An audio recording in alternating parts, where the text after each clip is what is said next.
Hi, everybody. Dion Major here, CEO of Inside Sales by Design, as well as salesclass.ai.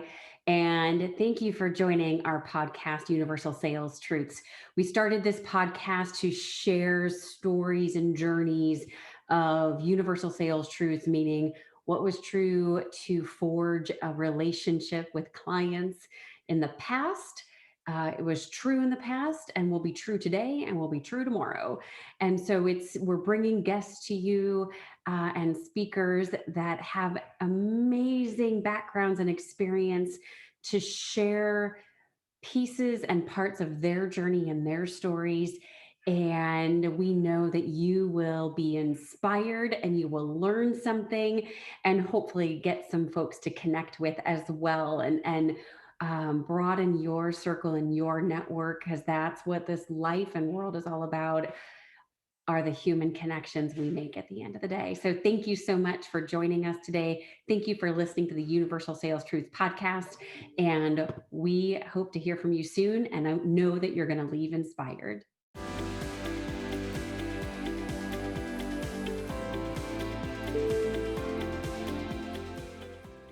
Hi, everybody. Dion Major here, CEO of Inside Sales by Design and a little platform called salesclass.ai. And today we are so fortunate to be joined by Mario Martinez, and he's amazing. We are going to have such a great conversation. And thank you again for joining us. And we're going to jump right in. I think everybody knows that's kind of my approach, is we're going to jump right in. So Mario, thank you so much for joining us today. Dion, I'm excited to be here with you. Thank you, my friend, for having me. And I'm honored and privileged to be sitting here with you having this podcast. Oh, thank you. Likewise. And so I love, Mario and I have known each other for years. We've met through the AISP. So for those of you that aren't familiar, definitely go check out the American Association of Inside Sales Professionals. And man, we have seen each other and known each other for forever at this point. So love your speaking and what you say and how you say it and the work that you've done. And so we're going to dive right into it. So Mario, tell us a little bit about you and your background. Well, so I started out at 19 years old doing software sales. I was actually hired on as a telemarketer, now called SDR, part-time. And I did really well, Dion. I did really well. In fact, after 6 months, they asked me to come on board full-time, even though I was going to school at Cal full-time. For every 10 leads I turned over, about 4 of them turned into opportunities. So that was a really high ratio in comparison to the other folks. Turns out I had a knack, and I went into a junior account executive position. My first year made President's Club, then got promoted again. And by the age of 21, I said, why am I even going to college? I'm already making 6 figures. This is outrageous. So I made a change in my life and decided to drop out of Cal, Berkeley. Oh, wow. And that was my 5th year there, and I made a change. I actually regret that decision. And I ended up going back years later to St. Mary's College and finished my degree. I had a boss who basically, after 3 years of telling me that you should, finally the 3rd year, he basically said, you will, and the company is going to pay for it. And if you don't, you won't be able to pass your annual merit review. So it was interesting because he forced me, and I didn't like his decision then, because I had no intentions of going back, especially with the money that I was making, but it was the right decision. And basically he said, I'm going to save your career for you. Yeah. And he said, all things being equal, there are a lot of other amazing salespeople just like you. And when you're up against somebody else, degree versus no degree, I promise you, they'll pick the degree. And it was interesting, like wide awakening there. But I was making such great money and they were going to pay for it. I'm like, well, why not? So any case, so I took that, and but all the way now, fast forward, I spend time in consulting, I spend time in software, I spend time in infrastructure as a service, I spend time in telecommunications, and now professional services. I'm starting my own company. My last stop was a VP of sales for a software collaboration company. So born and raised, all in sales. I've been in every segment, from small biz to public sector, federal to global accounts. And that was one of my last stops, was managing about $300 million a year in business and growing that. And one of my funnest times in my career was closing out $50 million, $30 million, and $120 million contracts. So those were fun times. Amazing. What did you do to celebrate that win? Some of those wins. Oh my gosh. There is a story behind one of the contracts that we signed, and it was a $40+ million contract. It wasn't a matter of celebration after we signed it. It was I had to sign it in order to keep my job. So it wasn't a celebration. It was a phew. Yeah, exactly. But it wasn't a phew because I was resting my laurels on, like, if I don't close this, I'm going to get fired because I'm not hitting quota. It was because what I did to get the deal done. I had to go around to leaders. And it was one of those conversations where your EVP pulls you into the room and screams and yells at you off the record in your face with spit flying out of the mouth and says, "I will fire you next time you go around me like this." And it was one of those conversations where it says, "You'll be looking at me saying thank you for going around me when I close this deal." And I walked out. That's how I walked off the conversation. He was fuming mad, and of course I was mad, right? I'm a grown man. You're yelling at me. Right. He was fuming mad, and I just walked away right from there, exited the room, and I thought, "Oh God, I better close this deal." Right. Otherwise, I will be fired. He will find a way to fire me. Yeah. But I did. I went around him, and I went to the president of sales directly and basically told on him and our executive vice president of finance, and who was blocking the deal. And I did it in such a way that it wouldn't be. I could totally claim plausible deniability. And it was one of those passing the hallway moments where you're timing it exactly right. You're like, when does he take his break? When is he going to the bathroom? I'm going to follow him into the bathroom, and we're going to have a conversation at the urinal. Whatever works, man. Whatever works. So we did win that deal. Wow. So that's really interesting that, there were times when our leaders could yell at us like that. And I'm assuming it still goes on. Let's not be naive, right? Of course, absolutely. A little bit more, I think everybody used to be okay with it a little bit more. I think now, if this is going to sound super chauvinistic, so bear with me here. When you're dealing amongst men, I think it's probably a lot more common than anything. Yeah. When you're certainly dealing with male, female, I think it's a lot less common, but the body language, even virtually. Yes, I would agree with you. And again, at the risk of sparking some controversy, I think from a wiring perspective, from a biological perspective, there's some wiring that goes in male and female, and just different neural pathways. However, I think there are cross-functional characteristic traits that come to bear as well, right? So for example, I was raised with my dad and my brothers, and we've got a military background and stuff. So I'm very used to direct, do this or else, right, communication style. And now whether that communication style comes from a male or female doesn't really matter, right? And so I think there's a way to, what we're just talking about now is communication style, for right? sure. And so I think it's the other facet to that is the self-awareness of that says, hey, what type of environment do I function well in? Is it the soft spoken, so on and so, what I mean, versus this very direct, not necessarily aggressive, but kind of proactive, like, hey man, we're here to do a job and we have things to do, so get after it, or, we're going to have a separate conversation that revolves around accountability. Well, make no mistake about it. I think a lot of people interpret direct communication as aggressive. Agreed. And that is my style, both at home as well as at work. And I get in trouble for it all the time. And it's certainly something that I have gotten in trouble for many a times. In fact, it's one of my aha moments that we'll talk about later on. Yeah. But when you think about this style of communication, it's very weird because internally it's like boom, boom, boom, boom, boom with the customer. Now I'm seeking to understand, I'm trying to communicate. And sometimes you have to be, go direct. No, that's not possible. Or no, I don't agree with that because, and that it can be helpful. It can be a blessing and it can be a curse. And it depends on the recipient and how they take it. But generally, if you say a direct approach, which is, no, that's not acceptable, we cannot do that, and you do it with a smile versus, no, that's not acceptable, and we will not do that. It's very different. So it's almost like communication style plus approach plus delivery. Exactly. Right at the end of the day. So that's a good segue into talk a little bit about your 2 to 3 aha moments for yourself, those pivotal moments in your career where, you think back to them, you're like, yeah, that was a landmark moment. I'll take you back to my favorite sales manager of all time, still a very good friend of mine, loved her to death. And there's actually, let me actually rewind a little further. There's 2 moments in time that I can think of.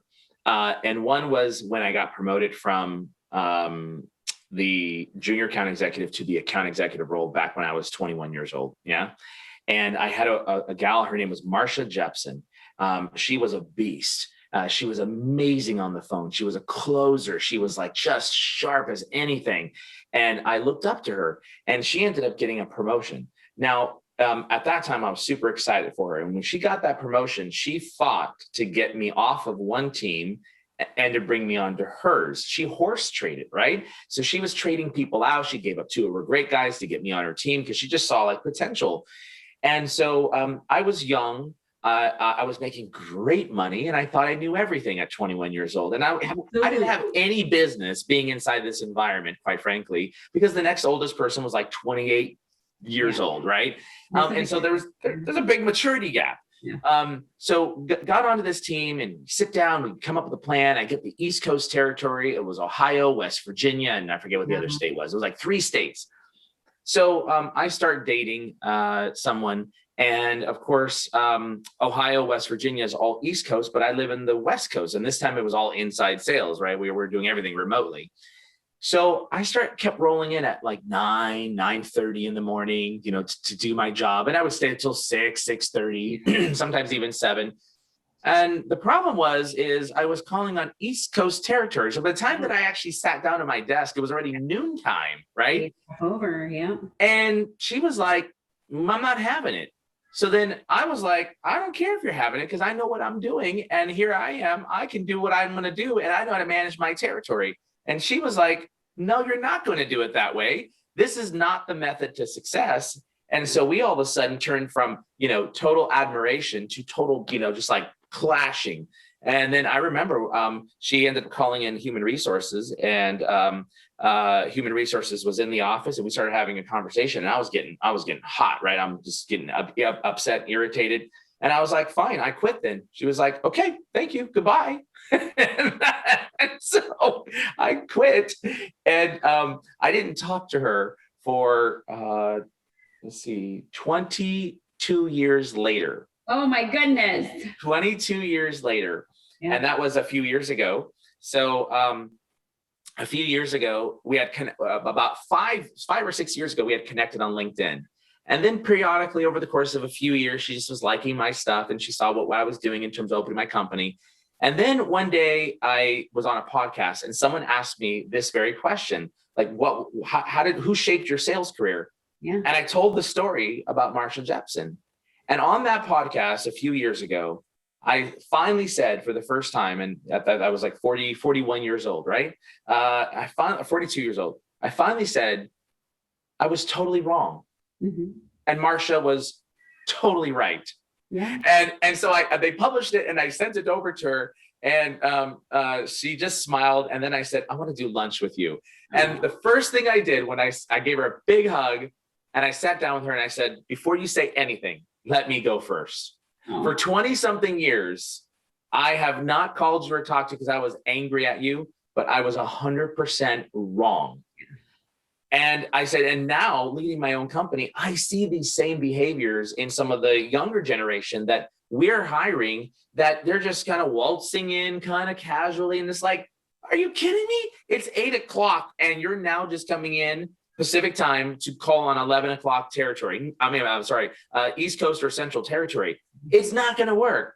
And so that was a big aha moment where, essentially something that I thought was very wrong for a very long period of time in terms of how she dealt with it.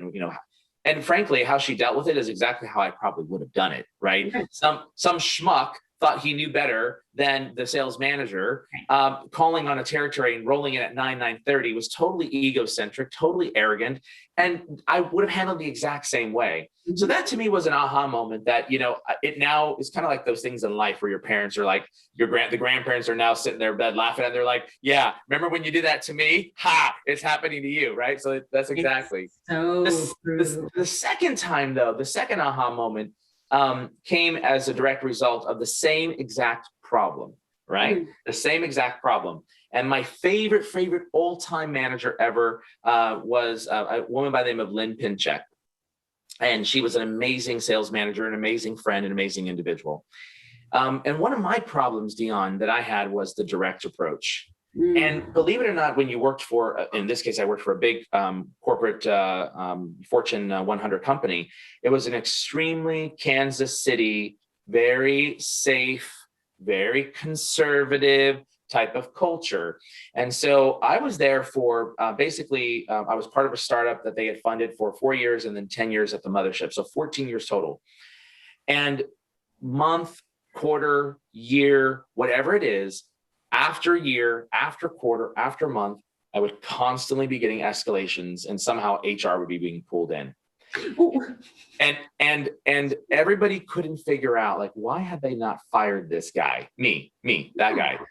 And essentially what it was is I was a top performer, right? Out of 18 corporate years in sales, 15 of them were spent in President's Club or 100% Club, right? So just a solid performer year over year.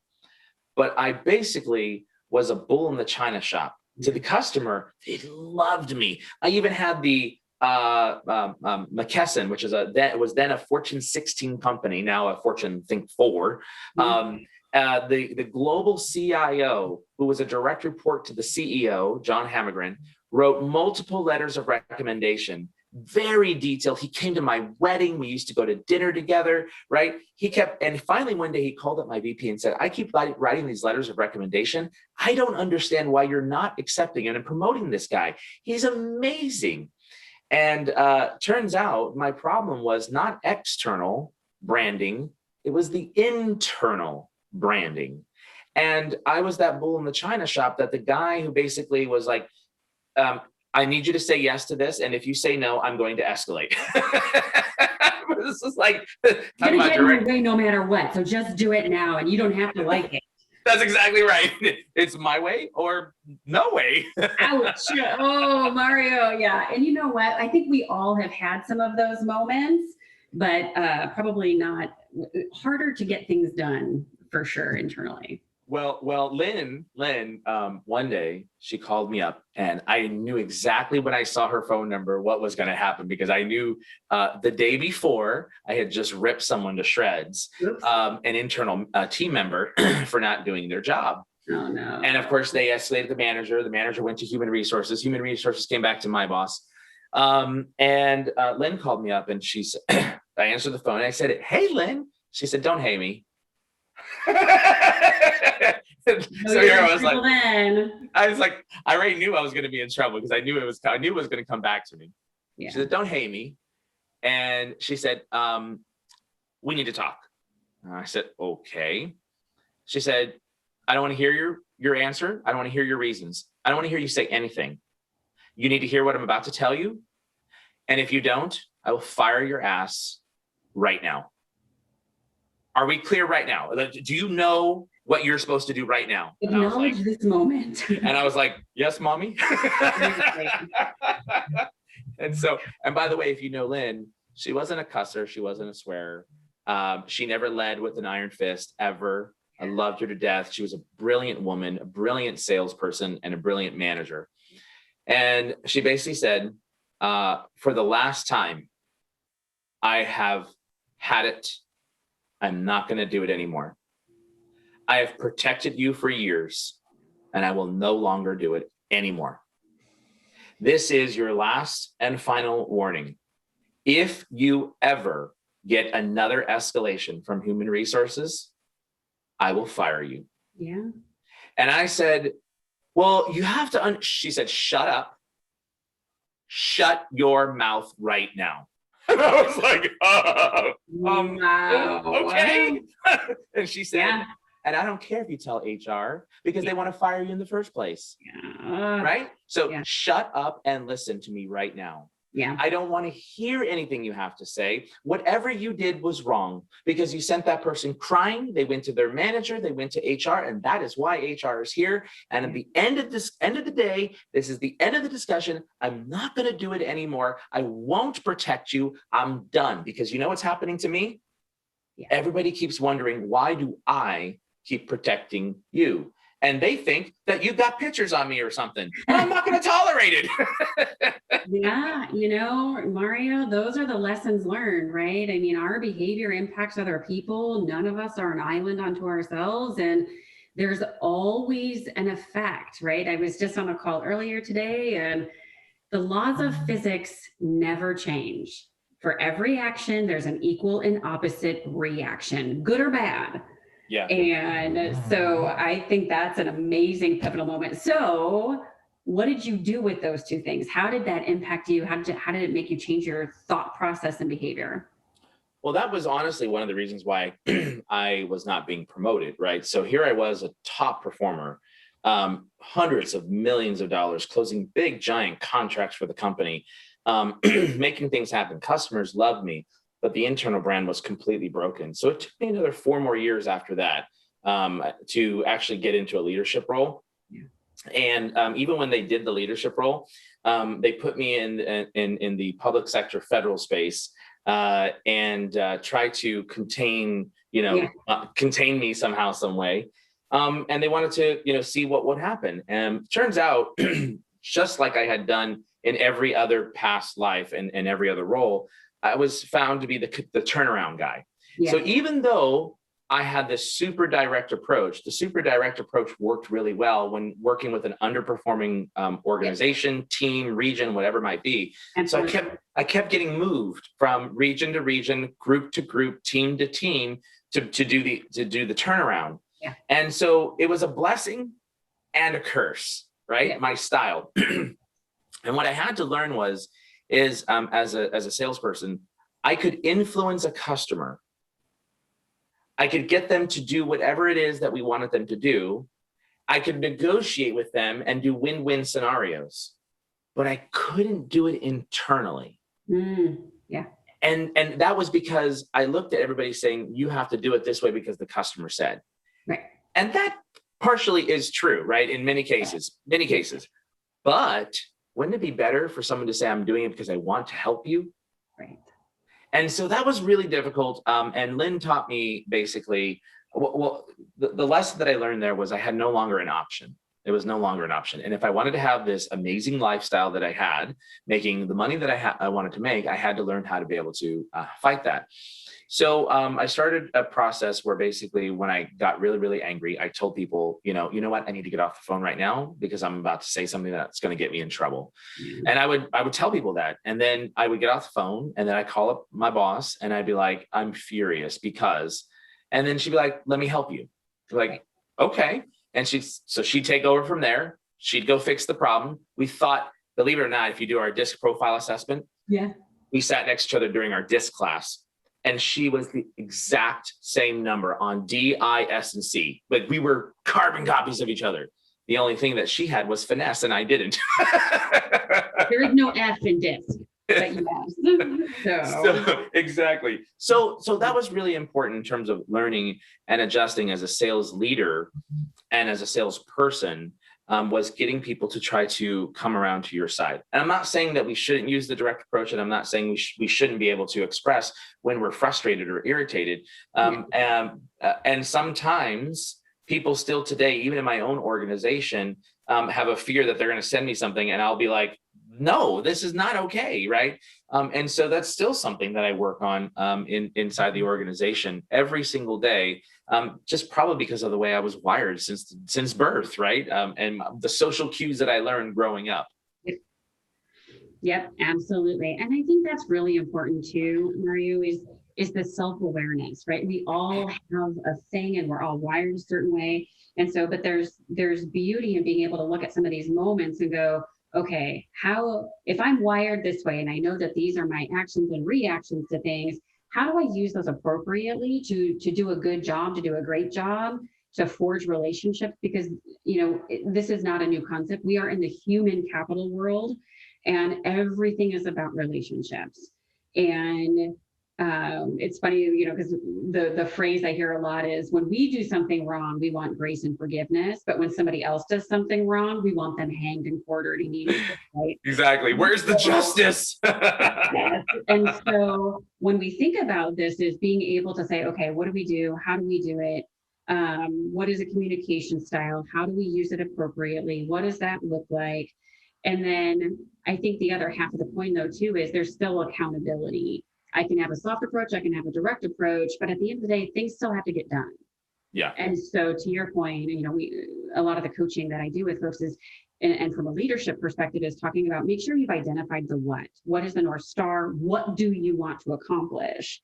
The how is really coaching folks into and around that how, because people are going to have a direct approach. They're going to have a softer approach. They're going to ask questions, right? Everybody has a different skill set and a different approach and wired differently. So how do we identify that what and shepherd and guide our teams to operate within that system, if you will? So Yeah. I think that's really, really impactful and powerful, and self-awareness that says, I don't know about you, but with my teams and my kids, they're like, oh, Mom, you got that look on your face, or Dion, you have that look on your face, right? And it's like, oh, shoot, sorry. And it's one of those things where like, hey, I didn't need to have that reaction cause a ripple effect. Here's what I'm thinking. Yeah. And so there's this level of awareness, identifying that emotional component verbally, and then being able to move it forward. So it sounds like that's the work in progress for you, those pivotal moments. Yeah, well, and fast forward into even in my own business now, right? Where I'm 6 years out of my own, or sorry, 5 years out of my own. We're going on 6, okay. And 4 of those years have been spent with working with partners. When we formed Vengreso, we had 7 people come together. And it's interesting, as you form a business, there's one thing to hire an executive and then be able to terminate an executive because for non-performance. It's another thing when you actually have a partner in the firm that has ownership stake and investment in the firm, right? And so, what I learned, even taking all those learning lessons to fast forward to now, is not everybody is going to be a good match. That's for darn sure. But assuming that you are not a good match, you try your best to be able to work through things. And when you can't, we always just easily go back to what's the letter of the law, right? And that's one of the things that Lynn taught me as well, is like, you may be justified in your expression of of being upset. Yes. But what is the letter of the law tell you that you are allowed to do and not allowed to do? Here's the HR book. The HR book says, thou shall not, you cannot, right? And there's no ambiguity here. And so same thing with contracts. We write contracts for a reason with customers. And can we be flexible? Can we let things happen? Yes. But when it becomes a consistent problem, or now it's getting to the point where you have a disagreement, that's why you pull out the contract and say, what does the contract say? And what I've learned is that even when you want to be liked by everyone, as you grow into an organization and as you get to the higher levels, I've struggled really hard with not being liked by everyone. And it's kind of one of those things, as a human, you want to be liked. You don't want someone to say, oh, yeah, that Mario guy, right? Yeah, he's a total jerk, total pill. Because at the end of the day, if you didn't perform, and another case in point is, partners or vendors, Yeah. If you're not performing and you didn't do what you said you did, I'm not going to fight with you about it. No. What does the letter of the law say? 100%. And unfortunately, I've had to learn I would say my third aha moment is that I cannot be liked by everyone, especially when you're the CEO of a company. Yeah. And you try to make decisions that you hope will make the global benefit and impact. But I can assure you, whether there be partners that have left the firm, employees that have left the firm, and they didn't understand why they were being terminated, they didn't see it, or even vendors that we have worked with that said that they would do something and they totally didn't perform, and we had to cut off that relationship. Mm-hmm. And these are people that you respected, that you knew, that you know, and it's very hard because it becomes very personal, right? Yes. And that's really difficult to be able to handle. And so that's why I realize now, I made a rule a few years back, that there was opportunities for making exceptions. Yeah. But when it became to the point that now you cannot see the trees for the forest and it's going to negatively impact the company, we just simply look at the letter of the law. Yes. And that's where I've now come to in my career is there's human, and that should be always thought of first. Human to human. How can I help? How can we win? What can we give? Mm-hmm. And then there's company. Yeah. And if we do something here that affects company, or that creates a pattern, or that creates a precedent, then we also have to look at letter of the law, and we have to think about those things. And in past lives, well, in VP status, I got to say, well, yeah, as I was talking to the big guy upstairs, right, or the big gal upstairs, this is what came down. Yeah. And now I'm at the top, and I can't say this is what came down because this is what's coming. No, you cannot, right? And that's, I think, too, is how do we make decisions, and what does that look like? And do we have kind of regular touch points with our team? And are we setting up some of those discussions? The discussions that say, hey, you know what, at some point things are going to go sideways and we're going to rub each other the wrong way, or something's going to break. What do we do? How do we handle conflict, right? And to your point, we want to handle it from a human capacity, because everybody has a way that they deal with conflict. Some folks get angry, some folks cry, some people avoid it, some people don't want to deal with it, right? And then you've got the other half of the coin on the contract side that says there was a slip up here. Yeah. So we have to be able to identify it. And so it's that kind of that harmonization and coming together of all of that at the end of the day, that I think that's a lot of what I'm hearing in this conversation, is recognizing communication style and approaches and directness and delivery, and being able to kind of mash up and look at the human element as well as the deliverables at the end of the day that we're all responsible for delivering, whether you're a kid doing homework, CEO of a company, or somewhere in between. You know, we have work that needs to ship, and how do we do that well from a, super quantitative perspective, but then wrap around the human piece as well. I think that's the $64 million question at the end of the day. Well, and I think a lot of salespeople and leaders can't mistake trying. Yeah. Let me rephrase this. They cannot confuse trying for non-performance. Correct. And there may be extenuating circumstances. There could be things that could prevent you from non-performance, but at the end of the, I go back to it. We had a partner that we recently had, and somebody that I very much respected in the industry. We did a big promo program with them, spent thousands of dollars on getting promo, expecting to get thousands of leads, and it was a total flop. Oh man. It was the worst program that could have ever been initiated. And after the first 4 weeks, we said, we're having a problem. Yeah. Then we met. Then they said, well, I'm trying. I'm just one person. I'm doing my best. That's fine. But we still need to get to a point where we're going to deliver on these numbers. And what's your plan to fix this? All right. We get the get well plan and we work on that for 4 weeks. It's still not working. We get back together. And now you start saying it's my fault. I was like, no. This is what you said you would deliver. You have not shown me the proof that you have. And so now it became a very contentious situation where, because now it's their individual, this is their baby, this is what they're delivering. And it was just like, No, Yeah. it's in this case, it's black and white, and you're getting way too emotionally engaged in that. And I think that's the struggle that we have, especially salespeople, right? We're trying to hit quota. We're trying to make those calls. We're trying to reach out and book meetings. We're trying to close our deals. We're trying to do the training, but yet we aren't performing. Right. And so we can't mistake try for the data. 100%. Are there things that contribute to the trying that may not be creating the right data? Yes, you may have a horrible product. You may not be able to do it because you're a bad salesperson. You may have other things that are impacting, like, your CEO just said some quote, and now it's all over the social media, and everybody thinks your company is a horrible company, right? Like there may be all kinds of things that create these situations. And in such cases, you have to, as a salesperson, take your leave and figure out, what the right thing to do is. But at the end of the day, we cannot mistake trying for the data. And the data says you're not performing. That means you're not performing, which means that you need to do something differently to be able to perform. And that's really tough. And especially, as I look at it from a perspective of now leading sales or people in organizations as well.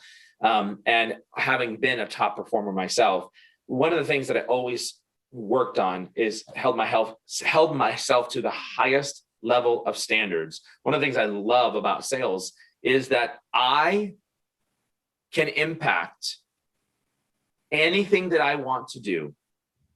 If I want to buy my BMW convertible, which I did when I was 21 years old, pay cash for it, which I did, I can do that. If I want to buy my first house, which I did at 22 years old, to go buy that first house, put down $50,000 as a down payment, which I did, I can do that. And so what we have to recognize, when we love something so much, that we are going to constantly do the right things to make sure that we're going to hit that number. And if we're not hitting that number, if we're not getting to the goal that we want, then we've got to change up what it is that we're doing. And that's really difficult for sometimes, because we get so caught up in I'm trying, but you can't see what are the things that you need to fix or do differently to be able to get to the point that you want to get to. Right. Yeah. Hopefully that made sense. Yeah, it really does. It really does. And I think there's value in that. And that's where I think having a buddy system, mentor, coach, accountability partner, a manager that isn't going to club you over the head for not making your numbers. And there's a time and place for that, right? But you want to start with, hey, here's what we're noticing from a data perspective. I mean, we're on the hook for a number, and that's it. At the end of the day, we have to deliver, and everybody else does too. However, I think from a sales perspective, it's a little bit different, and it's a different perspective, a different slant. And there needs to be a variety of methods with which we approach our people and our teams and our leaders at the end of the day. Because again, one size doesn't fit all. We're dealing with humans. So yeah. I agree with you, Mario, on that. And so I think the other thing I kind of hear you're saying is a sense of resiliency as well. So if I could use that word today, can you say more about that one? Yeah, that's a really, really important word. And we have to be super resilient when we're inside of sales. Yeah, let me rewind and say, look, we do 5% of the world's population takes on the role of selling, meaning we pay our mortgage, we pay our car, we have all of our kids' healthcare benefits, our kids' college, retirement is all based upon one thing: us actually performing. 95% of everybody else doesn't want that type of role. They don't want that pressure, right? They want 8 to 5, and they want to know that they're going to get paid XYZ if they do, ABC.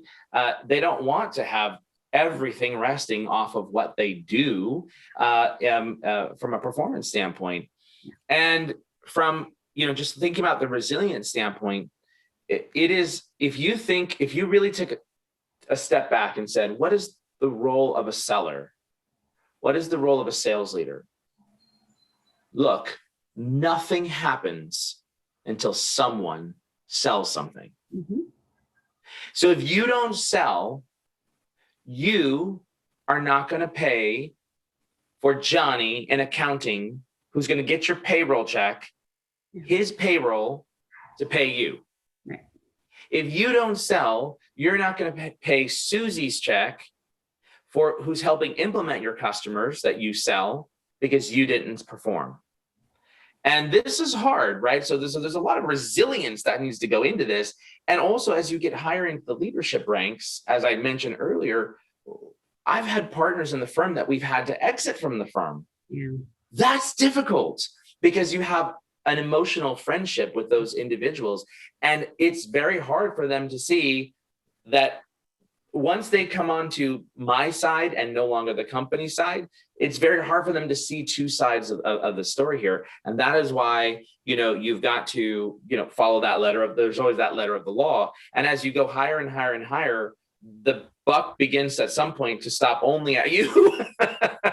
Absolutely. And there's a big difference between being an employee where you're used to operating within a system and you operate within, versus being responsible for a team, a department, a division, a company, right? Then now you're looking at it holistically and it's responsible for. And it's a very different mindset. And it's a different way of thinking about things, right? Because the more, it's you have more to manage at the end of the day as well. So yeah, I agree with you. There's a lot to go on from a mental processing perspective and different pieces to take into consideration. Well, and I'll tell you this one, like one of our sales team in the West, they closed out 2 deals in 2 days. And did a really great job in closing these deals out. So we get on our Friday calls. That was Thursday. Wednesday and Thursday, they closed these 2 contracts out, and it roughly equaled about 60% of their number for the month. So in that call, we're like, "Hey, congratulations! Did everybody hear about the 2 new contracts? Awesome job! It was worth X dollars. And guys, keep up the great work. Tell us about that win." So they say for a few minutes what they did, blah, blah, blah. Great. Now let's move on to the next thing, guys. Wes, what else are you going to bring in? And the sales leader goes, "Well, that was short-lived, T minus 4 minutes." Yeah, it's kind of crazy. That's what it's like in sales, right? Like, you're only as good as what you sold a second ago. And everybody's always asking what else is next, right? Same thing with leadership, right? Yep. As you get into an organization and as you move up into an organization, you've got to be extremely resilient because you're going to deal with challenging people, both internally and externally. You're going to deal with challenging problems, both internally and also still balancing everything at home that you've got to deal with. And, when you get to, as an example, a CEO of a company, even though I've only got 30 people in the company, what people don't understand is that every night I go to bed thinking not about 30 people. I'm thinking about the 60 to 90 people that frankly are under my care. What does that mean? The husband or the wife, the children that may be impacted.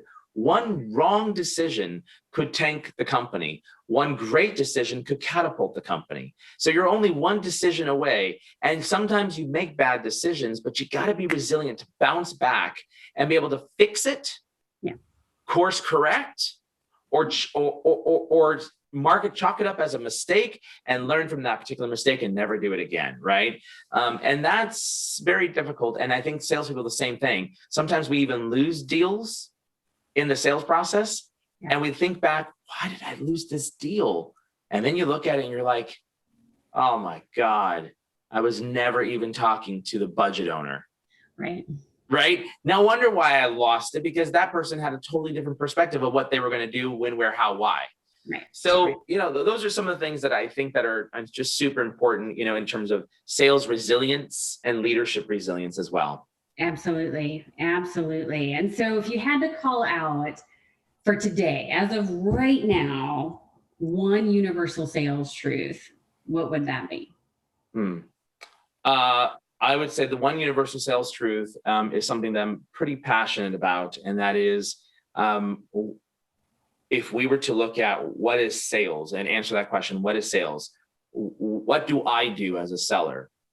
What do I do as a sales leader? Sales is the art of helping. So as you engage in any one of your opportunities with any customer that you're working with, the question you have to ask yourself is, how am I helping them? Mm. And if you can answer that question of how you are helping that individual or that company or that group or that team or that whatever it might be, how you're helping them, then essentially you know that you are solving a problem. And when you can solve that problem, you are helping people, and that's how you forge relationships. So sales is the art of helping. And I think that's a universal truth, no matter what it is. If you're buying something on at the retail store or you're buying something online, did the product help you? Or if you're buying a B2B service that is a multi-million or billion-dollar contract, did it help? Right? And how are you helping? So I would argue that sales is the art of helping. That is the one universal truth that I think exists with sales. I agree a bajillion% with that, Mario, for sure. Because we've all been on the receiving end of those different approaches, right? The person that's there to help us and answer our questions and help us kind of connect the dots at the end of the day, and the one that is just there to take our order like the McDonald's drive-through. So we all prefer the one that's helping us connect the dots for sure. So Mario, thank you so much for joining us today. How can folks get in touch with you? What's the best way? Well, first, I would say go to vengreso.com with one S, Vengreso. And our focus is all around helping sales teams and individuals be able to create more sales conversations and grow their sales pipeline through digital sales skills training. And we launched our first piece of technology, Fly Message, which is a speed writing for sales tool. So I think you'll love it. So go there.